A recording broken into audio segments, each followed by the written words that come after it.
বাংলাদেশ জামাত ইসলামীর আমির ডক্টর শফিকুর রহমান বলেছেন, ইসলামী আইনকে চ্যালেঞ্জ করার মতো কোনো আইন এখন পর্যন্ত পৃথিবীতে তৈরি হয়নি আর হবেও না।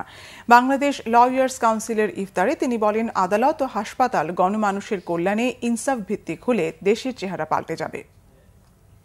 ইসলাম বেস্ট সলিউশন। ইসলামের আইনকে চ্যালেঞ্জ করার মতো কোনো আইন দুনিয়ায় এখন পর্যন্ত খুব একটা আইনও রচনা করতে পারে নাই। আমরা বলি যে আমাদের মাদার ল হচ্ছে ইংলিশ ল। It's untrue. আমাদের মাদার ল হচ্ছে ডিভাইন ল। যতগুলা আইন দুনিয়ায় প্রণীত হয়েছে তার ম্যাক্সিমাম আল্লাহর দেওয়া আইনকে অনুসরণ করে হয়েছে। এই জন্যে বিদ্যমান আইনের সাথে কোরআনের আইনের সংঘর্ষ খুব কম জায়গায়। যেই জায়গায় সংঘর্ষ বুঝতে হবে, কোরআনিক ল উইল প্রিভেইল এবং বাকি যেটা সেটা প্রিভেইল করবে না।